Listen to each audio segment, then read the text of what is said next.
and meant I had jurisdiction over the 4 nuclear power plants and their security from a state perspective, though the NRC obviously directed all of their security. My bumper sticker in the back of my car used to read, "When I run, you run."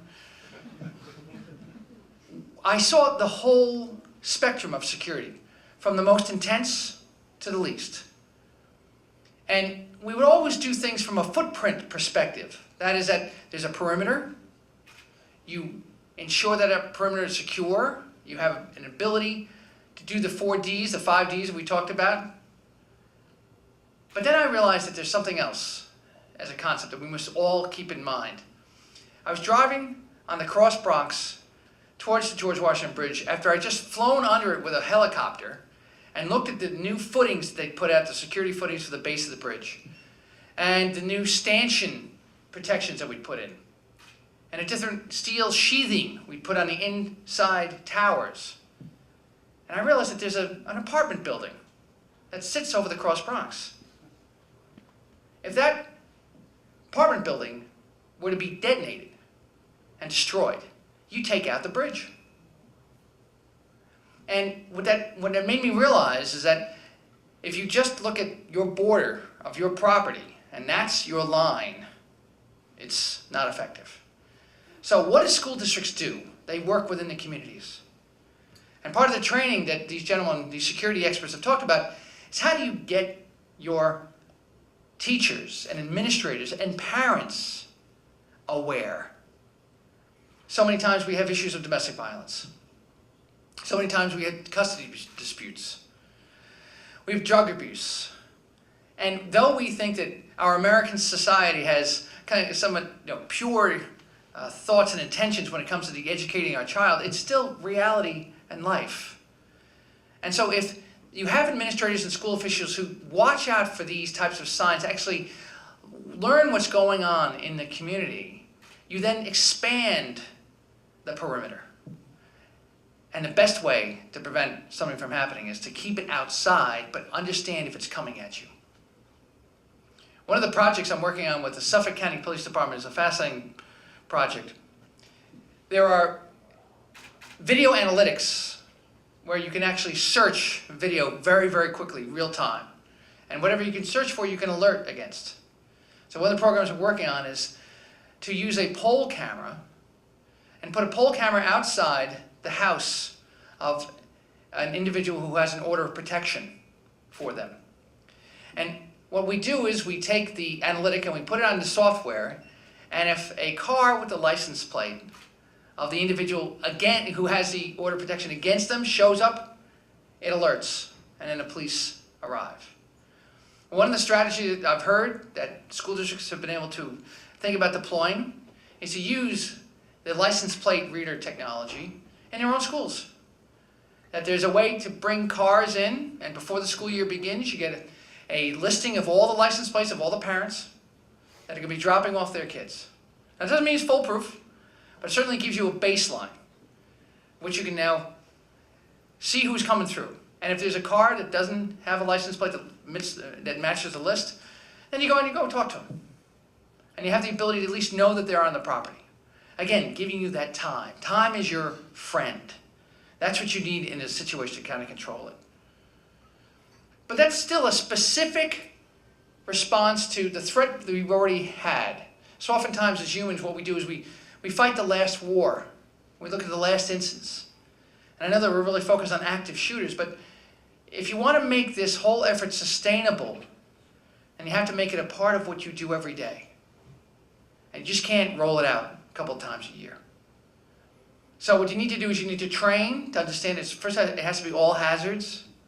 Obviously, we do fire drills. Fire drills should be incorporated in these types of whatever the threat is. We should be able to track where the students go.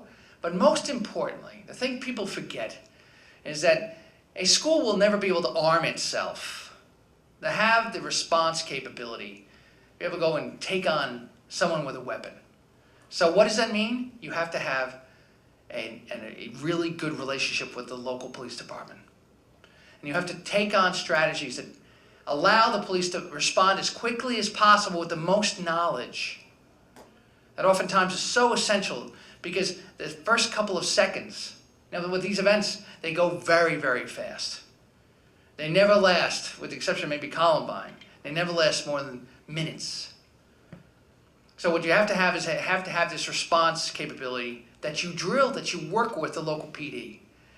And having worked with a lot of the police departments around this area, they are waiting for that kind of relationship, particularly NYPD. They want to have the ability to know where they're going, who they're going to talk to, and what they're going to encounter. And this is truly how you can save lives. The difficulty, of course, here is that, besides Sandy Hook, if you take a look at the elementary education system, we've never had an attack on our kids before. Because we always thought there was some boundary of propriety that would prevent people from wanting to do this, but we now realize that that's not the case. Of course, you don't have to go that far. One thing we haven't talked about is, we talked about Mumbai, talked about various shootings. We haven't talked about Beslan, Russia. The most horrific attack on a civilian school system in history. And when you take a look at what the Chechen terrorists wanted to accomplish, they recognized, again, that it's a soft target. So what do you make of that? How do you possibly defend your school against that type of attack? The reality is you don't. But what you do is you get a baseline of security. You standardize the response protocols. And you make sure that you make it a part of your everyday experience. We could probably go on for hours. We've been here for a good period of time where we could chat. So I'm going to conclude my remarks there, but I'll just ask you to do this. As you think through these problems, step away from the emotion. Step away from the horror of what happened. And just think about, how do you make the school day safer in a common sense way that you can just continue and continue? And remember, when you do it with the whole community in mind, not just the people who come onto your campus. Thank you very much, ladies and gentlemen.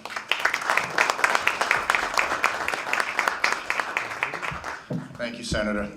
Well, ladies and gentlemen, what we'd like to do, if anyone has any questions or they have something on their mind, maybe we didn't hit, maybe something controversial, we'd like for someone, if you have one, to ask us. We can give you an answer, and it can be anything. If anyone has a question on them for myself, anyone on the dais, a general question, if anyone has. Does anybody have any questions that they have on their mind? Sir? The sequence of order when you're in a lockdown procedure, it's the run, hide, fight concept. What if there's multiple shooters? Shouldn't you have that in the back of your head as far as what if there's somebody outside, there's another threat? Instead of evacuating, who knows how many people are in the building? Absolutely. Very good question. What ifs will fit into any scenario. So you can only respond with the best information that you'll have at the time. Could there be shooters outside waiting for people to evacuate? There could be, but there may not be. So you have to take the information that you have that may be broadcast over your PA system or alert system and make your responses based on that information. All right, there's no perfect scenario that we can say, if you follow this book, you're safe. All right, it just doesn't, unfortunately, that doesn't work. But you have to take all these different, your lockdown scenarios, your escape options, and that all comes into play, and that's where this training for staff is very important, because they are the ones that will have to implement this. They can't wait for the school director of security to say, you do this, you do this. It's everyone's job. So if a staff member was to implement the escape procedure, not thinking, because they're in panic mode, not thinking there may be another threat and letting the kids run out, because through the age levels, kindergarten to like 12th grade, there's differences. I don't know if you've ever tried to evacuate a elementary school, but it's very difficult. They're very slow moving. Somebody trips, falls, ha-ha, waving. Right. It's not this type of mentality as the older middle school, children. The older children. Absolutely. The training is a lot. The training is a lot difficult. If you're in an active shooting scenario and you're faced with that position and you're responsible for these little children to get them out, you have to do the best you can. You have to do as much as you can to get these kids to follow you, to go through the motions with you, and that's why training with the children, not that they have to know that they're going on an escape, they're doing one of the escape runs, but training with the kids. What are we doing? Okay, if we have little toddlers, or not toddlers, little children, where you have bands where they can hold on to, and everyone follows, and you do the best you can. There's no perfect solution. There's a what if for everything. But you have to take the information at its hand. If you have multiple shooters, if you have one shooter, if we have multiple shooters, then what are we going to do? Well, if we don't know where those multiple shooters are, we're staying put. If all of a sudden we hear there's a shooting up on the 3rd floor, well then maybe you need to look back now at making a different decision. Maybe we can now escape. So there's a lot of, it's a very fluid situation that can happen. Multiple shooters, one shooter, little children, middle school children. But it's going to be the practice, it's going to be the training that you go through and setting procedures on how you're going to move those children. That's going to be, part of your process. Sir? Yes, with the deterrent, with the cameras, the fences, is there any type of funding through the federal or state to help us out with that? I can probably let Oh, Not Mike? yet. no, not yet? Not yet. Is Supposed to be something in the budget, but not yet. Okay, thank you. You're welcome. Yes, sir. On a full school lockdown, how you choose to check in the bathroom in the hallway? Say again? On a full school lockdown, Yeah. how you choose who's taking the bathrooms and the hallways? Okay, so question is, on a full lockdown, how will you decide who's going to what room? Whether you're going into the hallways, if you're going into the bathrooms. Your school or your facility should have capability to lock down as many rooms as possible.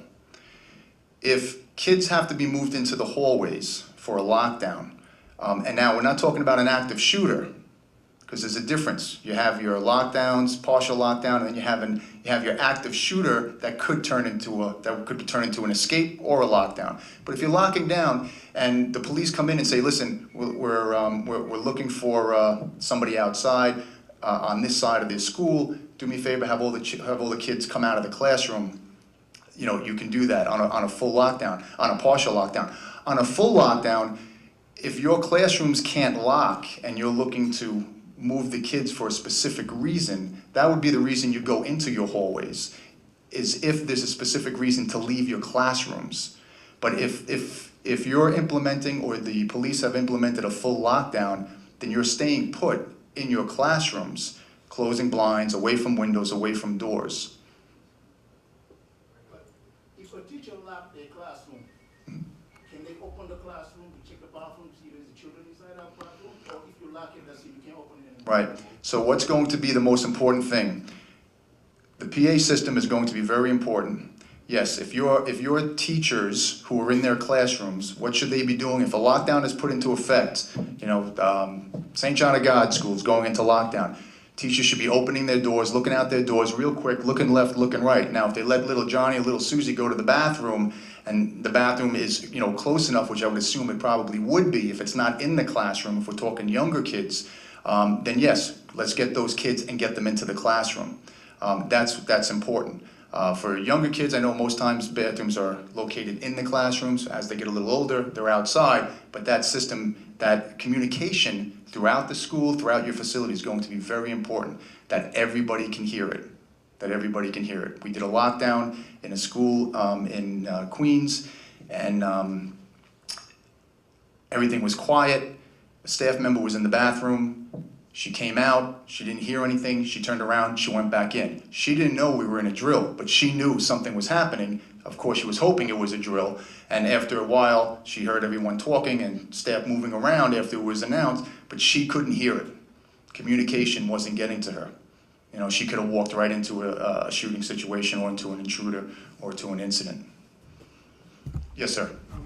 How can you set priorities as if you're in a full lockdown or there's an active shooter and the fire alarm goes off? Which one, should the children stay in the room, or should they? Right, well, that's a very good question. It kind of goes with what I was talking about earlier. The bell goes off. A lot of times, common sense is going to come into play. If maybe someone pulled the alarm, oh, I'm going to try to scare this guy, or I'm contacting the fire department to get somebody to respond over here because it's an emergency. If you're just getting an alarm, then it's just an alarm. You're gonna evacuate as normal. If you've gotten information that, hey, we're in lockdown, and now the fire alarm goes off, could it be the shooter hitting the fire alarm? Could be. That's why it's important that protocol is set, that all staff members, all students know until they hear that clear sign from whoever it might be the police department, it might be one of the administrators from the school, you stay put unless you're in an active shooter scenario and you may have to evacuate or you may have to lock down. But now, let's say if he comes in with like a cocktail, something simple to make, Mhm. he does start a fire, then... So what can you do? So you have an active shooter and you got a guy who has a Molotov cocktail. You know, you got you got a bad day going on in your school. But again, common sense will have to come into play. You're going to have to say, if I stay here in this classroom, we're going to either burn, or the kids are going to get smoke inhalation, or if the fire is spreading. So you're going to have to make those decisions. Those are complex decisions, the what if decisions. What if this happens? You know, there's no easy answer. But if you're starting to, you know, kids are starting to cough and choke from the smoke, then you need to then go from a lockdown to trying to escape. Maybe it's out a window, or maybe it's having to enter that hallway area or that danger zone. Anyone else? Yes, I sir. have one more question. Sure. I've been hearing a lot of mixed signals with this. An active shooter, close your blinds, leave your blinds open, don't do anything.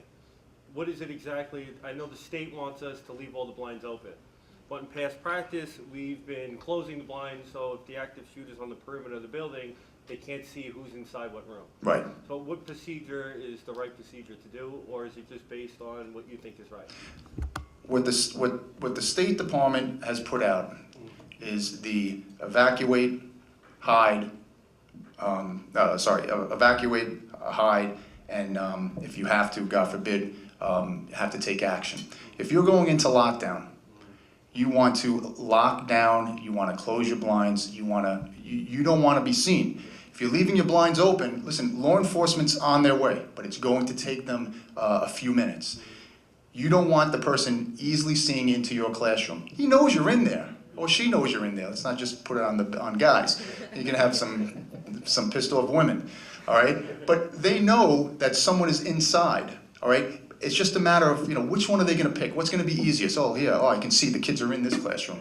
Then go into the classroom that might have a blind up or may have put a jacket up. So yes, our recommendations and our guidelines and following the state guidelines is make sure you're blocking your windows, okay? If you're in your classrooms, and this is really for the teachers, for the adults, and the police are now coming in and going from classroom to classroom, you have to know what your response will be when they enter your classroom. You follow their directions. If they tell you to hit the floor, you hit the floor. They're not worried about the kids. They're worrying about the adult that's in there because they don't know if that's the teacher or maybe that person is now, the intruder is now inside acting as a teacher. All right, so it's important to follow what the police tell you. Hands up, let them see your hands, follow their directions. Maybe you get handcuffed. You might get handcuffed, they'll take it personally. They want to clear the room, they want to get you out, and then they'll find out who is who once they get you outside. Yes, ma'am. A lot has been mentioned about classrooms, that you can have a lockdown and the students can be in the lunchroom. Yes. That can be a big problem. Absolutely, absolutely, and that's it's a great question. Some lunchrooms, depending on the size of the school facility, may have large doors, may have large entrance doors that can be set up with the capability to be locked.